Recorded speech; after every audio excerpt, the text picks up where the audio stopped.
Oh, can you imagine, like, a Minoc infestation in a Victory class Star Destroyer? Oh, that would be that would be so bad. I'd be pissed off. Although, no, there actually is a creature that lives in the void of space, and it's about the size of a Victory class Star Destroyer. Oh gosh, what is it? It looks like a gigantic glowing manta ray. Oh jeez. Like, hold on, I can look this up right quick.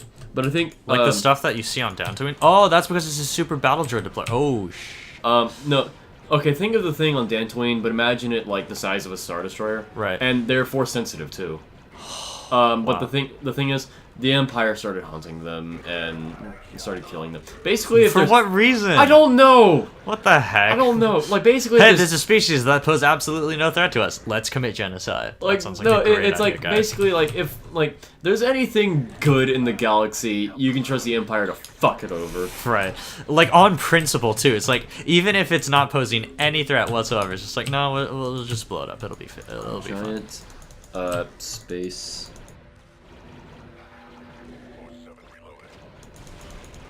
Or you get seriously maimed, at the very least. God, this armor is so... Exogorth. Eh. What the fuck is an Exogorth? I don't know, man. You tell me. I'm looking up on Wikipedia. My phone's being super slow right now. Lead. No, okay, no, Exogorth. That's the giant worm that almost ate the Millennium Falcon. Oh, okay. Well, that makes sense. Okay. Nasty little thing. Okay, maybe it'll be linked in here. Maybe. It's basically Dune in space. Although Dune is in space. Never mind. Kind of redundant there, yeah. Oh, there's different variations of Exogorths. Interesting. Oh, and there's a whole history behind them. Holy shit.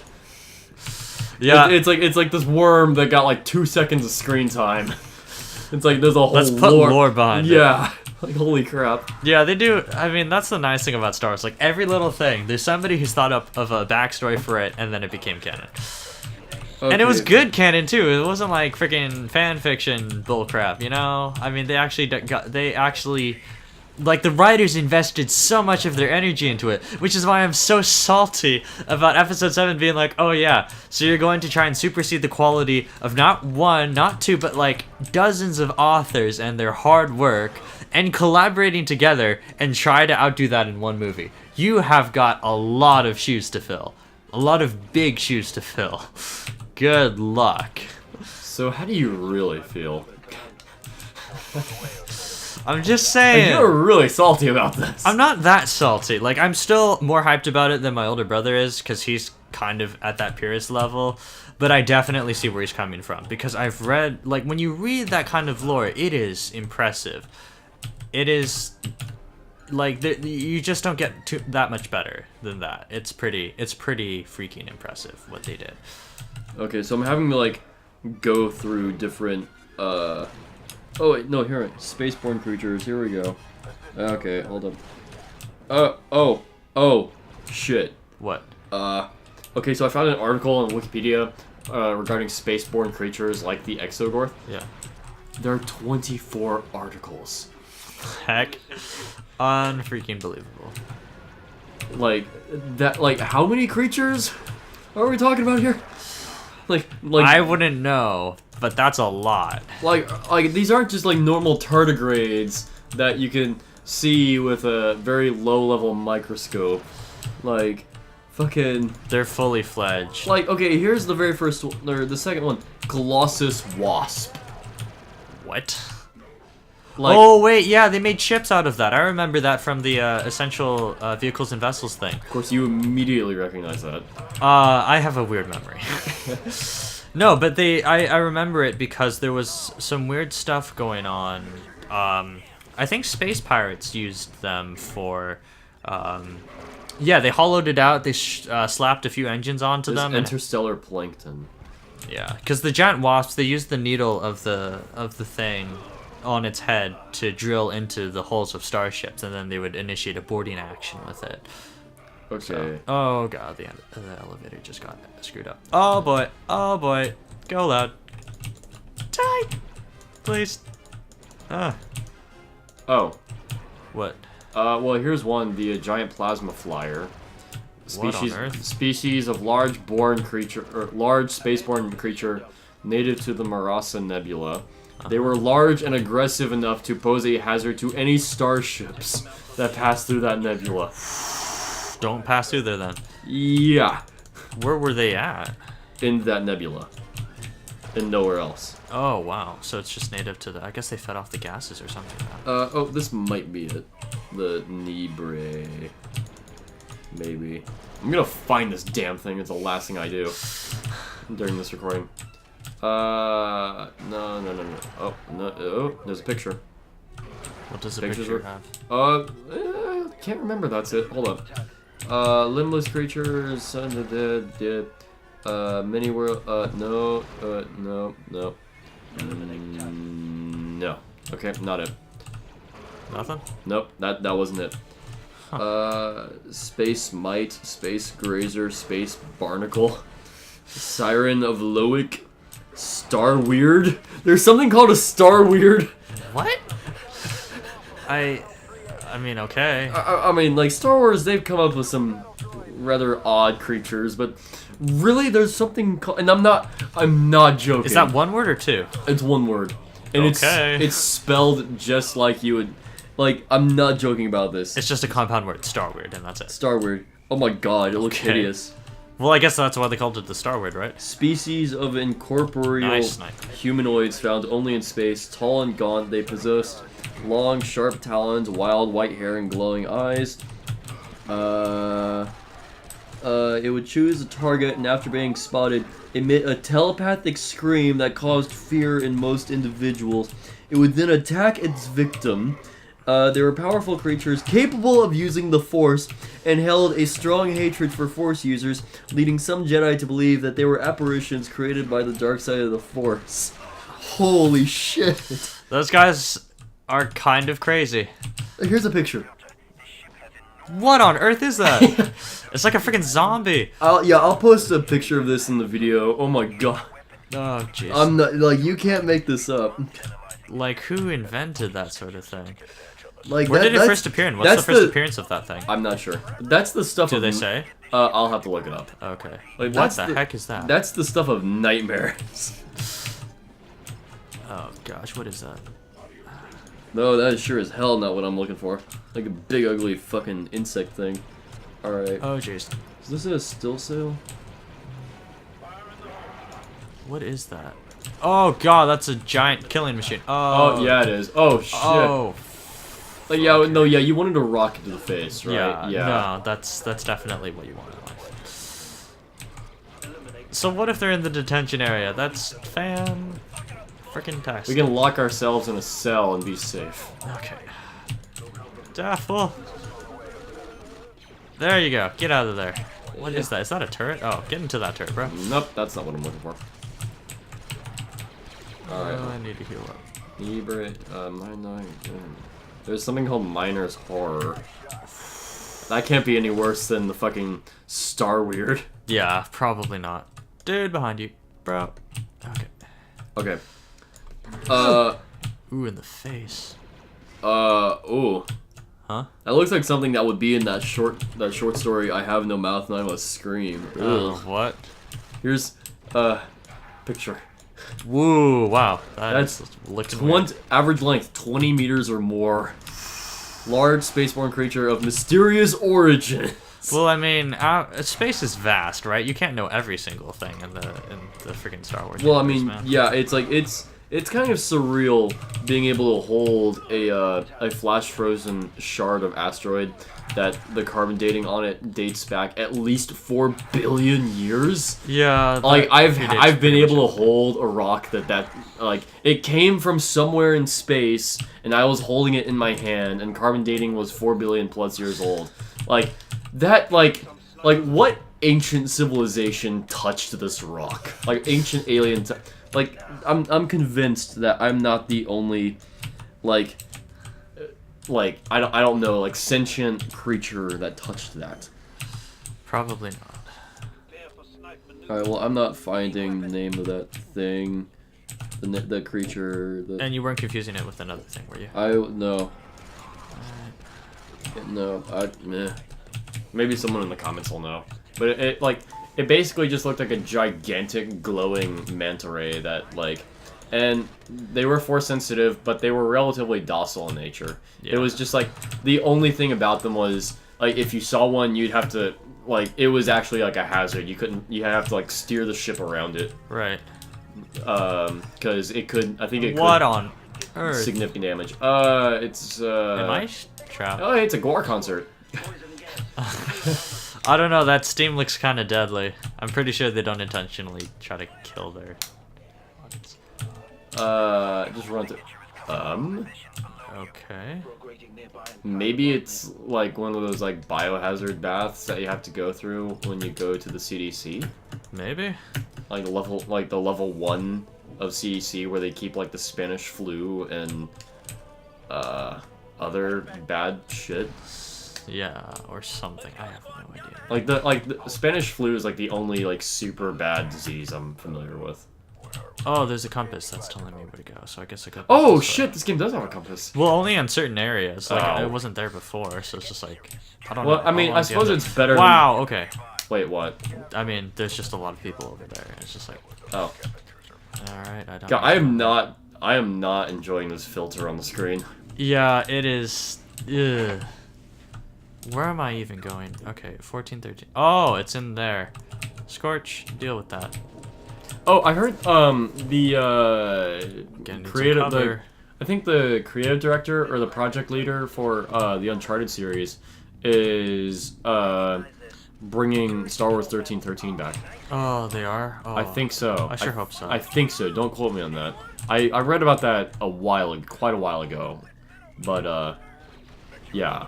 I don't know why I was reminded of that. But yeah, I think 1313 might still be on the table. Maybe. It was fairly innovative as far as games from Star Wars go, which is nice. Yeah. Where is the... Did I blow the charge? Oh, wait, no. No, you didn't. I was looking at the wrong hallway. Oh, don't tell me. We gotta go down the garbage chute. Great. I wonder what that's a reference to. Yeah. But we're on a ship, we're not on a... Oh, well. Well, hey, we have to get yeah, where do you think all the poop goes on the Star Destroyer? You think they just vent it out in space? Oh, they probably do after it takes long enough. Yeah, and then like I don't know, like 50 years later, like a Star Destroyer with the same crew comes by and like some interstellar turds come like smearing across the viewport on the main bridge. The chances of that happening are probably astronomical. Like Darth Vader and Grand Moff Tarkin are just sitting here watching these lonesome little turds kind of wipe themselves across the viewport on the bridge of the Death Star right before they're getting to blow up Alderaan. They're like, what the fuck? Like, even Princess Leia is distracted, like, why is there a turd on the viewport? Yeah. Oh, boy. No. What? Stop dragging the dead body, you piece of... Ow! Like, I need this corpse for reasons. I'm gonna take it away. I'm gonna sell it. I'm gonna sell the organs on it. Kidneys are going for a lot right now.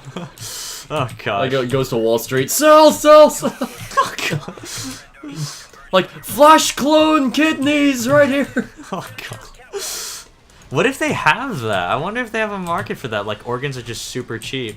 Wait, like on the stock market? Yeah, or something. I don't know. I'm gonna look this up. This is like the informational episode. Yeah, it's like Star Wars trivia in preparation for virtually everything. Hold on. Can I buy organs?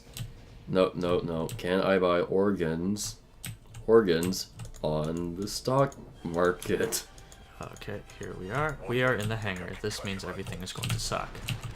How do you cram that many Transoceans on such a small shuttle? Honestly?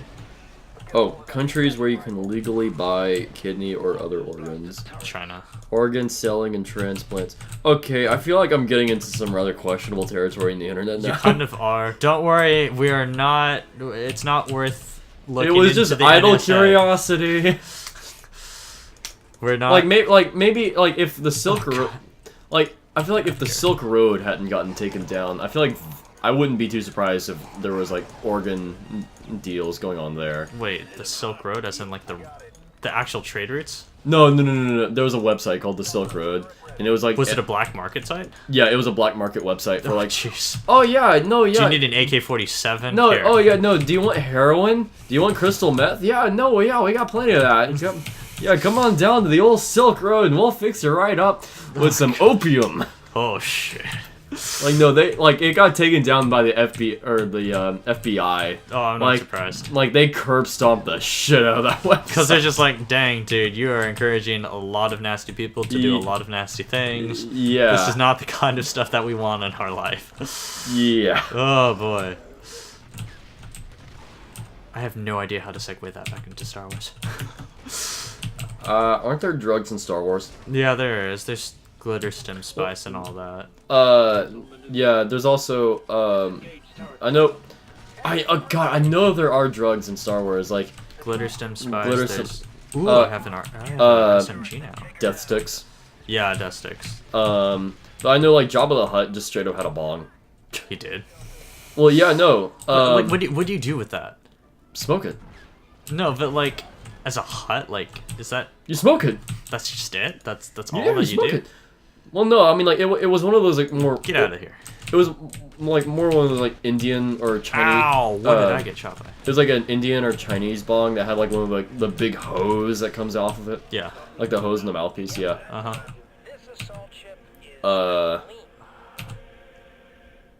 I like how they put that moving part in the turret, like the little wheel or the cog. Like, they didn't have to do that. They didn't have to put that in They had a lot of cool extras over here. Oh, heal. Yes. Oh, that's a rocket. It's like being the tank in any MMO instance. Heal! Yeah. Heal me, please. Thank you. Alright, there we go. Heal up, bro. Oh, come on. Get out of there.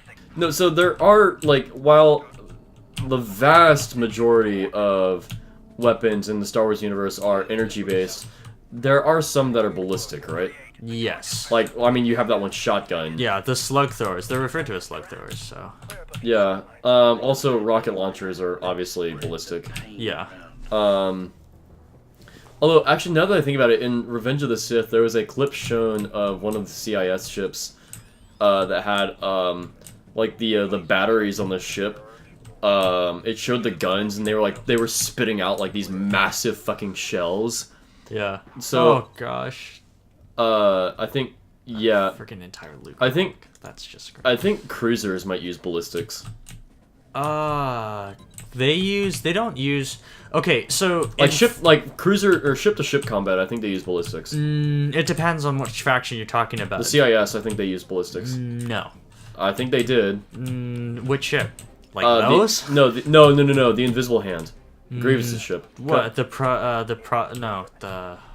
I forget what they call it. Was it the Providence class cruiser? Maybe. I don't think they did. Because I remember in Revenge of the Sith they used flat guns.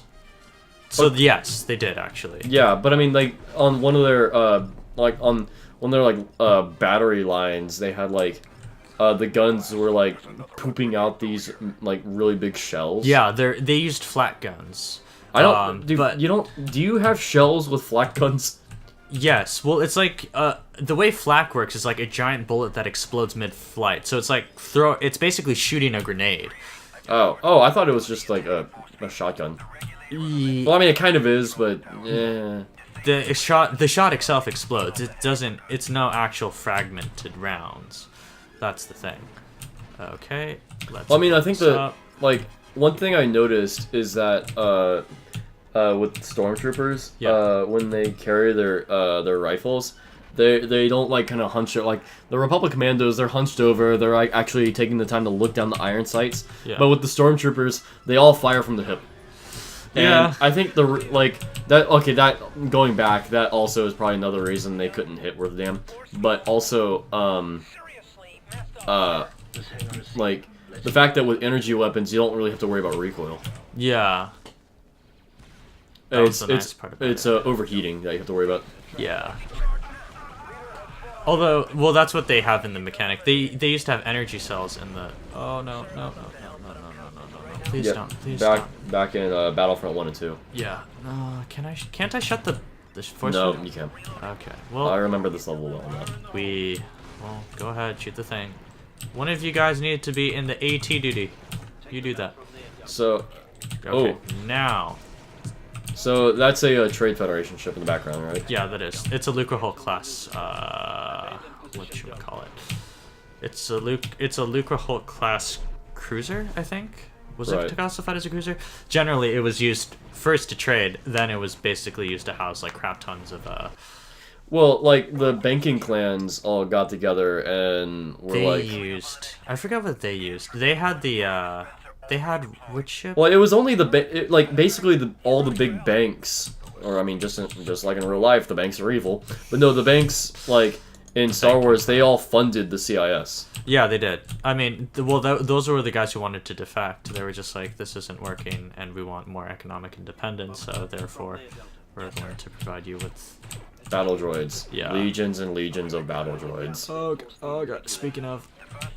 Oh, it's crap. like no. I mean, like I know the galaxy's a big place and it's resource rich, but at the same time, it's like, where do you get such a high concentration of resources in order to build structures like massive fleets of ships or like super weapons like the Death Star, like that? Okay, that's what that is that's cortosis, that's Durasteel, that's like. Well, they didn't use cortosis for it. They did use Durasteel for that. Yeah, that's Durasteel, which is like.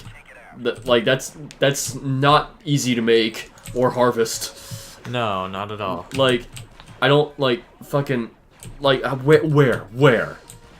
Like, how do you get the funding and how do you get the resources for that?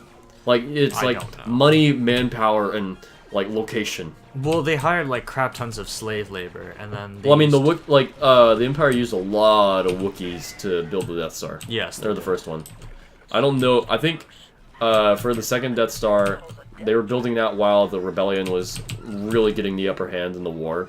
And I think I don't know for sure, but I think they started having to use their own men to build the Death Star 2.0. Yeah. Well, they used what else did they use? They used Wookiees, and then they had a prototype that they tested at the planet Despair, I think. Yeah. They had a whole bunch of weird things about the Death Star plans, and it got stolen back and forth. Kyle Katarn stole it, and some Bothan spies stole it again. Well, the Bothan spies was for the second one. The second set of plans? Yes. Yeah.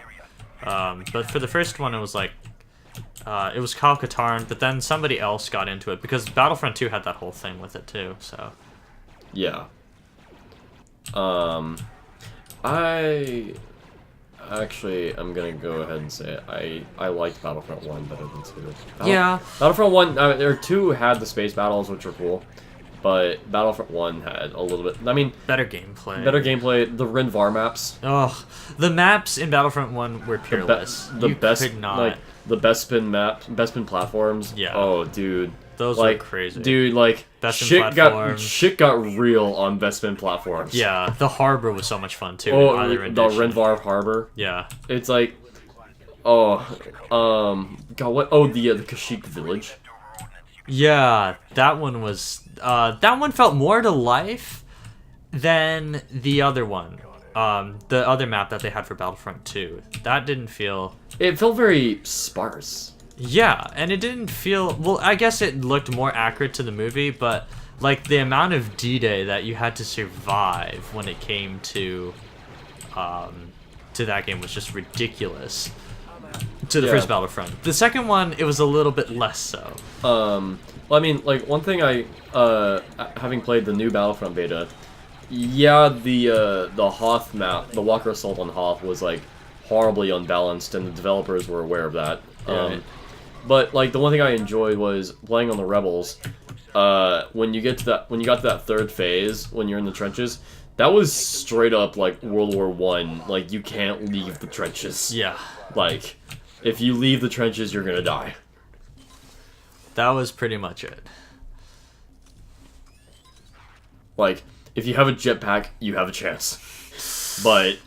Or if you have a shield, you have a chance. But, generally, it was very hard to pull that off. Oh, hello. Yeah, like, I only won as the Rebellion once on that map. It was hard too. But overall, though, I feel like the maps were, for the most part, balanced. I mean, it wasn't like... There wasn't any particular... Well, all 2 of the maps. Yeah, right. Like, Sullust and Hoth. Right. But it could have been worse. And also the survival on Tatooine. Yeah. I feel like... I mean, while switching barrel attachments on the gun is a neat idea, I feel like it would be a lot easier to actually just switch weapons. Like, just entirely new weapons altogether. Yeah. And I don't know why they didn't do that, but... Well, I mean, to be fair, I can imagine it being really heavy to carry an SMG, a sniper rifle, a grenade launcher, and whatever other weapons you happen to pick up along the way, and a belt of grenades. Yeah. And you have like 4 of each grenade, and there are like 4 different types of grenades, so it's 16. So you've got 16 grenades, 3 guns, your sidearm. That's a lot of weight. Yeah. So, I mean, and having an anti-armor around, like, if you're carrying a dedicated, like, entire like a missile grenade launcher, yeah. That's kind of ridiculous. Yeah, I mean, like, a sidearm by itself weighs about 5 pounds. Yeah. So it's pretty nasty. The helmet obviously has a heads-up display built into the visor. Right. But you think there are actual, like, lights on the inside of the helmet? Like, I mean, because you can see that, and, like, the top and the corners, like... Maybe it's... Because, I mean, like, it would be, like... projections or something? Otherwise, it would be dark. Yeah, I have no idea. Because, I mean, like, on the outside, the visor is just, like, a tiny little slit. Right. But the way we're seeing it, it's huge. Oh, come on. So, one theory is that while maybe they do just have to peer through the visor of their helmets, maybe there's tiny little cameras on the outside of their helmets that project onto the interior. Potentially. Like Iron Man style. Well, how do they do it in, I wonder how they do it in, like, actual, like, Air Force pilot helmets, because they have a heads-up display, too.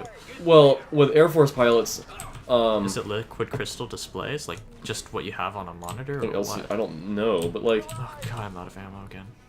But I mean, like, God, can you imagine trying to dogfight in a TIE fighter? That would be awful. Yeah, but they train, like, most TIE pilots are actually exceptionally well trained compared to X-Wing pilots, because just what they have to deal with. They have no peripheral vision. Yeah, and it's like you look forward and that's it. Yeah. Don't ask questions. And there's you're super maneuverable at least, but the problem is like, yeah, you have no shields. You have strong lasers at least, but like you are all for offense, and you're using swarm tactics, so you have to be super efficient in a team.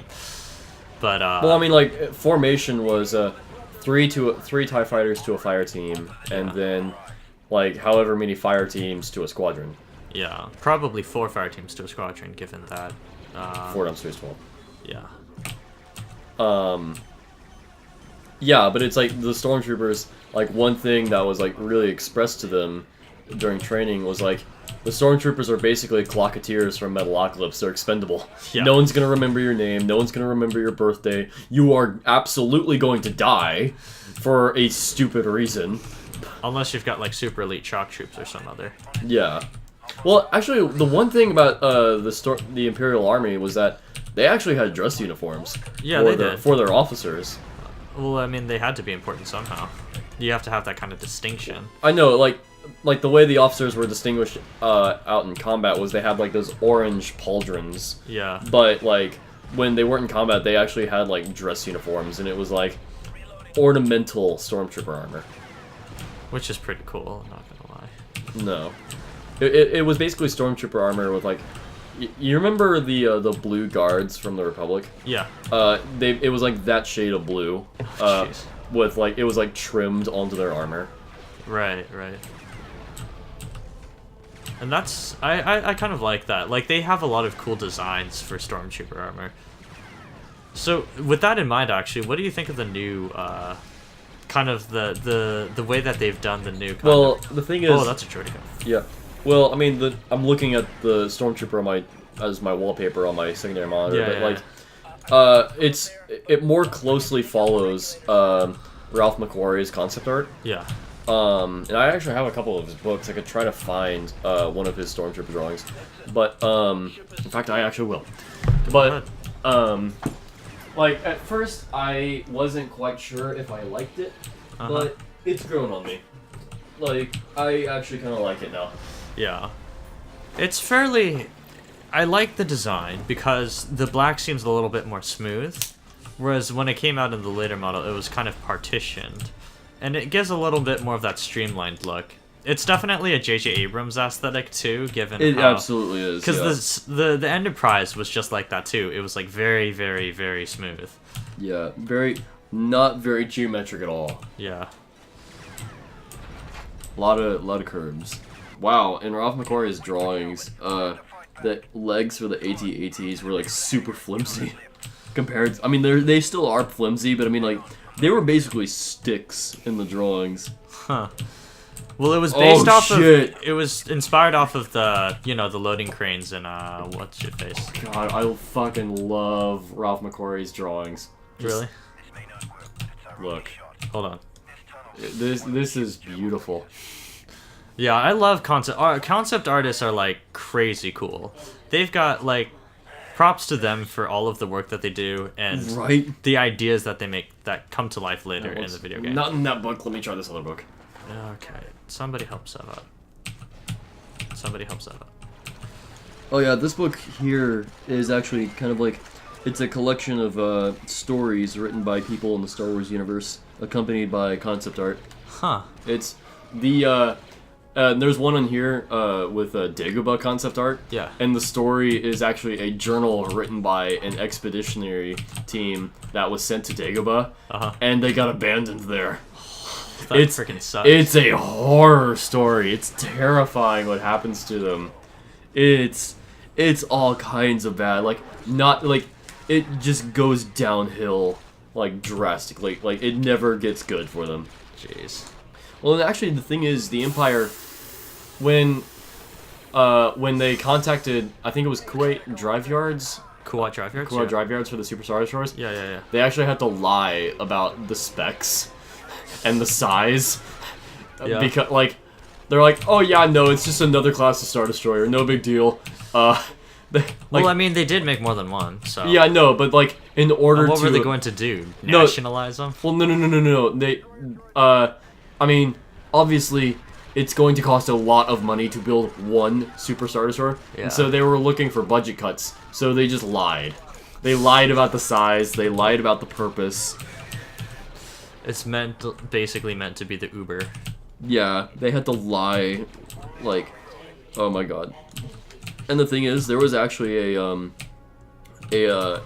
very low-ranking Imperial officer that pointed out a flaw in the AT-AT walkers. Yeah. And he said that like it would not take much effort at all to trip up the AT-ATs if you just tied a cable around their legs. Right. And he thought he told his commanding officer about that, and he's like, oh, like, I pointed out a flaw, they're gonna fix that, and I'm gonna get promoted, yay! No, they reassigned him to, like, some backwater planet, and they just covered up. The whole thing. Like, they covered it up, and so that guy was like, well, fuck the Empire, I'm giving this information to the Rebellion. And that's... Tow cables. Yeah, and that's actually led to the tow cable thing on Hoth. Yeah, that makes sense. Because they were testing it, General Veers, or Colonel Veers at the time, was doing his whole thing. Oh, no. Yeah, no. and so that Imperial officer actually became a mole for the Rebellion. Oh, nice. They had some interesting moles later on, too, on a few of the other... like, in a few of the other storylines for the Shadows of the Empire, they had, like, Commander Zaletta, who knew of a secret program of, like, experimental TIE fighters. That the TIE hunters that actually had S-foils. Not only that, but they had some other crazy ideas, like TIE interceptors. TIE defenders. Yeah, it's what gave birth to the TIE defenders, to the other TIE advance, the Avengers. Oh, yeah. And then also, let's see, there was a TIE Interceptor that had rocket launches on it. Oh shit. Yeah, it was kind of nasty. Suicide TIE bombers. What the fuck? Kamikaze? Yeah. TIE kamikazes? Yeah. They were all driven by modified escort transports. One starfighter in the Star Wars galaxy, or Star Wars universe that I will never understand. The fucking B-Wing. What about? Like, what the fuck? Like, it like folds up in the weirdest way. Yeah. Like the point of rotation is the cockpit, and the entire ship just swings around it, and oh god, it's like the weirdest ship to fly. Yeah. Well, it was noted as being exceptionally difficult to fly, but also an amazing multi-weapons platform. No, yeah, absolutely. I know, like Commander Cody, he was not a member of the 501st, if I recall correctly. I think he was the 201st Airborne Legion, I want to say. Something like that. Yeah. But like he pioneered jet troopers. Oh, really? Yeah. Oh, that would make sense. Okay, there we go. Fixer, you do that because you're fastest. There was also Commander Gree, who was with Yoda on Hoth, and he was the leader of the scout troopers there. Those like the scout troopers that actually had like jungle camo in their armor. Right. There was... I actually can't remember any. Commander Paraka, I want to say. I don't remember any of the names. I know there's Rex that was popular. Well, I'm not talking about the shitty like the cartoon. I'm not no. Except for Fordo. Fordo was awesome. Fordo was a badass. Yeah, like when it came to ARC troopers, there wasn't anybody who was really better. Well, the ARC troopers were personally trained by Django. Yeah, so I mean, there's that. So. Oh hey, someone's playing Smite. Never played that game. I've played a little bit. I'm not a big MOBA fan.